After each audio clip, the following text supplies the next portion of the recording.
The race for the White House, an early legal victory for former President Trump in a major battleground state. The Michigan State Supreme Court rejecting an effort to keep him off the state's primary ballot in 2024, declining to hear the case. Here's ABC senior investigative correspondent Aaron Katersky.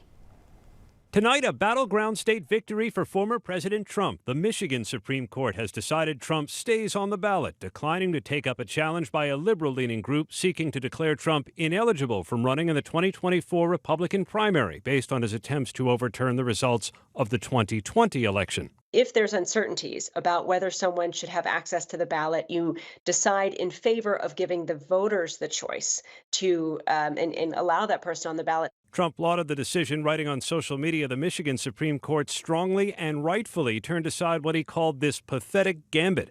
There are similar challenges to Trump's eligibility in more than a dozen other states, including Oregon and in Maine, where the decision is up to the Secretary of State. Today, Trump's lawyers said Maine Secretary of State Shenna Bellows, a Democrat, has exhibited a personal bias and asked her to recuse herself. So far, only the Colorado Supreme Court has disqualified Trump, and he's expected to appeal to the U.S. Supreme Court. All of the challenges cite January 6th and are based on Section 3 of the 14th Amendment, which disqualifies candidates from federal office if they engaged in insurrection after previously taking an oath to defend the Constitution, which Trump did during his inauguration.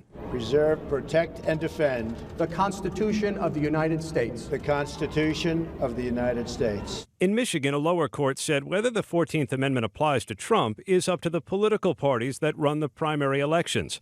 A majority of the state Supreme Court justices said we are not persuaded that the questions presented should be reviewed by this court.